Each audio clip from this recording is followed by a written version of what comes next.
गाँव देहात के अनुमान साल पूर्व जिला पंचायत सदस्य, किसानों की लड़ाई लड़ने वाले बड़े भाई बब्बू गुजर भी आए, इनका भी दिल की गहराई में बहुत बढ़िया, बहुत बढ़िया। हमारे बीच धर्मवीर सभासद मोदी नगर अपने वार्ड में बहुत ही अच्छा काम कर रहे हैं, ये भी आए, उनके लिए बहुत बहुत धन्यवाद।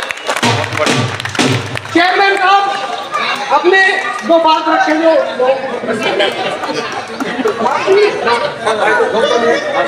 मासी रखेंगे। आज यहाँ ग्राम त्रिपुरा में परम पूज्य बोधिसत्व बाबा साहब डॉक्टर भीमराव अम्बेडकर जी के 135वें जन्म दिवस के कार्यक्रम के उपलक्ष्य में इतने सुंदर कार्यक्रम के लिए मैं श्री तरुण जाटव जी और समस्त ग्राम त्रिपुरा के निवासियों का हार्दिक अभिनंदन और धन्यवाद करता हूँ कि उन्होंने बहुत अच्छा कार्यक्रम किया। आज परम पूज्य बोधिसत्व बाबा साहब की जयंती है। आज हमें बोलना सिखाया, जीना सिखाया। आज जो भी है हम सब कुछ परम पूज्य बोधिसत्व बाबा साहब के बलिदान और त्याग की बदौलत है। जब हम बाबा साहब का इतिहास पढ़ते हैं तो हमारे रोंगटे खड़े हो जाते हैं कि ऐसा व्यक्ति जिसने अपना पूरा जीवन समाज के लिए कुर्बान कर दिया। बहुत बढ़िया। समाज के लिए, देश के लिए लाखों नेता हुए हैं, क्या ऐसे किसी नेता की जयंती मनाई जाती है? पूरे विश्व में बाबा साहब की जयंती आज धूमधाम से मनाई जा रही है। उसका यही कारण है कि उन्होंने अपना पूरा जीवन समाज के लिए, देश के लिए, विश्व के लिए समर्पित कर दिया। बहुत बढ़िया जी, बहुत बढ़िया जी। ऐसा कोई गाँव नहीं है, ऐसा कोई मोहल्ला नहीं है, ऐसा कोई शहर नहीं है जहाँ पे आज 14 अप्रैल के दिन बाबा साहब को याद ना किया जा रहा है। बिल्कुल नहीं करते तो शायद हमें याद ना करें। मैं सभी का बहुत बहुत आभार और धन्यवाद देता हूँ। बड़े भाई विनोद वैशाली जी है चेयरमैन मोदी नगर के अंदर। आज तक कितने चेयरमैन आए हैं? हमारी जो छोटी बस्तियां, छोटे लोगों की बस्तियां हैं, उनमें आज तक उन्होंने कोई आकर के झांका तक नहीं काम, किसी काम के लिए बचाए, केवल वोट ली और गायब हो गए 5 साल के लिए। इन्होंने इतना काम किया है 3 साल में कि पूरा मोदी नगर इनकी वाह कर रहा है। इंद्रापुरी भूपेंद्रपुरी है जहाँ पे पहले चेयरमैनों ने आकर नहीं देखा। कम से कम 50 रास्ते ऐसे जल भराव के थे, कीचड़ होती थी, नाली टूटी पड़ी थी, कच्चे रास्ते थे। इतना अच्छे तरीके से इन्होंने सौंदर्यीकरण कराया। मैं इनका हृदय की गहराइयों से धन्यवाद देता हूँ और यही कामना करता हूँ आने वाले मोदी नगर का अगर कोई दोबारा चेयरमैन बने तो विनोद वैशाली जी।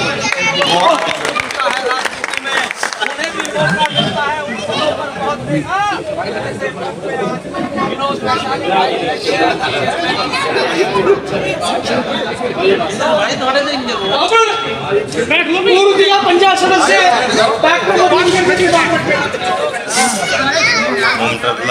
बहुत धन्यवाद। आज इस प्रोग्राम के आयोजक भाई तरुण जी, आज ऐसे महामानव का जन्मदिन इस भारत में ही नहीं पूरे विश्व में मनाया जा रहा है, जिन्होंने हम जैसे, आप जैसे तमाम दबे कुचले लोगों को बोलने का अधिकार दिया। आज उस महामानव के जन्मदिन के अवसर पर तिबड़ा गांव की इस पावन भूमि में इस प्रोग्राम के मुख्य अतिथि हमारे मोदीनगर शहर के विकास पुरुष चेयरमैन साहब, हमारे सभासद जी अभी आपके बीच में धर्मवीर जी बोल कर गए। यहाँ तिबड़ा गांव के तमाम हमारे सम्मानित बुजुर्गों, नौजवान साथियों, सबसे पहले तो मैं आप तमाम लोगों को धन्यवाद करता हूं, बधाई देता हूं कि आप लोगों ने ये प्रोग्राम रखा। और जैसा अभी धर्मवीर जी बता रहे थे कि आज सुबह से लेकर और अभी इसके बाद भी हमें कई जगह जाना है। तमाम जगह, हर गांव में, हर गली में, हर बस्ती में बाबा साहब के जन्मदिन को धूमधाम से मनाया जा रहा है। मैं आप लोगों से कहना चाहता हूं कि देश काफी दिनों तक गुलाम रहा। जो हमारे यहाँ बहुत बेमर्द हैं, बुजुर्ग हैं, उन लोगों ने देखा होगा कि देश ने पहले गुलामी झेली और 1857 में क्रांति जगी। क्रांति की ज्वाला मेरठ से निकली और उस क्रांति ने देश को आजाद कराने का काम किया। जब देश आजाद हुआ तो उसके बाद संविधान जो लिखा गया, बाबा साहब डॉक्टर भीमराव अंबेडकर ने जब संविधान लिखा तो बहुत सारी बातें अगर मैं बताने लगूंगा तो कई घंटे लग जाएंगे। उस महामानव के ऊपर जितना बोला जाएगा वो बहुत कम होगा। उन्होंने संविधान बनाया, तमाम लोगों को अधिकार देने का काम किया। आप जो बुजुर्ग हैं वो जानते होंगे कि यहाँ पहले वोट देने का अधिकार भी बहुत कम लोगों को था। वोट भी सिर्फ वो लोग देते थे जो शाहूकार थे, जो पैसे वाले लोग थे, जो सरमाएदार थे, केवल वो वोट देते थे। बाकी आम आदमी को वोट देने का अधिकार नहीं था। जहां तक अगर महिला सशक्तिकरण की बात करें तो महिलाओं को यहाँ इस देश में बिल्कुल इस तरह से रखा जाता था, लेकिन बाबा साहब ने अपने संविधान में इस तरह के ऐसे ऐसे मोती पिरोए, चाहे महिला के सशक्तिकरण की बात हो, महिला की नारी मुक्ति की बात हो, और चाहे सबसे बड़ी ताकत जो बाबा साहब देकर गए वो आप लोगों को, आम आदमी को जो वोट की ताकत देकर गए, वो इतनी बड़ी ताकत बाबा साहब दे गए कि यहाँ अब जो धन्ना सेठ है, जो पैसे वाला आदमी है, उसकी वोट भी और एक गरीब आदमी की वोट भी बराबर की ताकत रखती है। और इसे उन्होंने किया। आज आप तमाम गांवों में देखते होंगे, शहरों में देखते होंगे, ये जो आरक्षण मिला, अब यहाँ अधिकार सबको चुनाव लड़ने का है। और उसी संविधान के तहत अगर SC ST के लोगों को आरक्षण मिलता है राजनीति में, अगर हम जैसे बैकवर्ड के लोगों को आरक्षण मिलता है राजनीति में, उन्हें भी मौका मिलता है उन पदों पर पहुंचने का। जैसे पद पे आज विनोद वैशाली भाई बैठे हैं, अगर चेयरमैन की सीट ऐसी ना होती तो इन्हें मौका नहीं मिलता।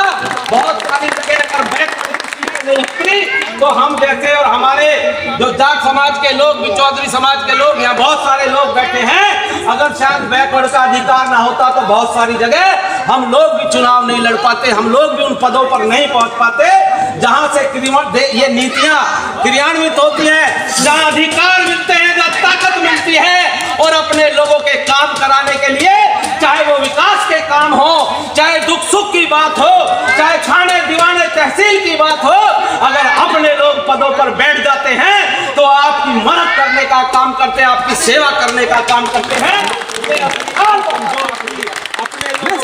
इसमें दो राय नहीं है कि वो महामानव हमें बहुत सारे अधिकार देकर गए।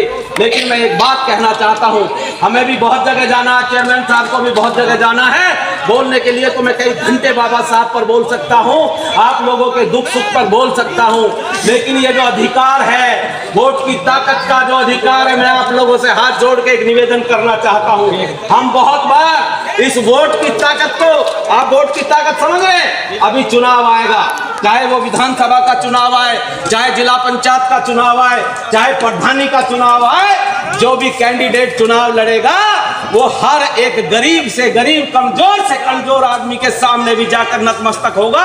वो उसके भी हाथ जोड़कर कहेगा जी मुझे वोट दे दो। ये ताकत वोट की ताकत है। इस वोट की ताकत को आप पहचानना, पहचान लो आप लोग, जो इस काबिल हो, जो आपके काम कर सके, जो आपके दुख सुख में खड़ा हो सके, जो जुल्म और जाति के खिलाफ, अन्याय के खिलाफ मजबूती से आंख में आंख डालकर अधिकारी से बात कर सके, उन लोगों को आप पदों पर पहुंचाओ, जिससे हमारा ग्रामीण क्षेत्र का विकास भी हो सके और हमारे हाथ में सपना भी हो। जब मेरे हाथ में आप लोगों से मैं निवेदन करता हूं, प्रार्थना करता हूं कि आज हम जो महामानव का जन्मदिन मना रहे हैं, इन्होंने एक नारा दिया था, एक नारा जो मेन नारा था बाबा साहब का, कि शिक्षित बनो, संगठित रहो और संघर्ष करो। अगर शिक्षा घर में आ गई, अगर आपने अपने बच्चों को पढ़ा लिया, अभी 10 दिन पहले, अभी 20 दिन पहले IAS का रिजल्ट आया था, अभी PCS का रिजल्ट आया था, आप बिलीव नहीं कर सकते, ऐसे ऐसे बच्चे जिनके पिताजी मजदूरी करते हैं, जिनके पिताजी रिक्शा चलाते हैं, जो मजदूरी करते हैं, उनके बच्चों ने आईएएस और पीसीएस बनकर अपने परिवार का, अपने क्षेत्र का मान सम्मान बढ़ाने का काम करा। और शिक्षा वो शेरनी का दूध है। बाबा साहब ने कहा था कि शिक्षा उस शेरनी का दूध है जो इस दूध को पिएगा वो दहाड़ेगा, वो चिल्लाएगा, वो अपने अधिकार छीन लेगा। इसलिए बाबा साहब का पहला नारा था शिक्षित बनो। तो मैं आपसे कहना चाहता हूं कि अपने बच्चों को सबसे ज्यादा ध्यान शिक्षा पर दो, अपने बच्चों को पढ़ाओ। अगर आपके बच्चे पढ़ लिख कर कामयाब हो जाएंगे तो कई पीढ़ियां सुधर जाएंगी। दूसरा नारा था संघर्ष करो। संघर्ष करना इसलिए जरूरी है, आप इकट्ठे रहो, आप एकजुट रहो। आप अगर एकजुट रहोगे तो किसी की हिम्मत नहीं है कि लोग तुम्हारी तरफ को आंख उठाकर देख सके। और संगठित होकर ही आप अपने समाज का, अपने गांव का, अपने क्षेत्र का भला कर सकते हो। और तीसरा नारा बाबा साहब का था,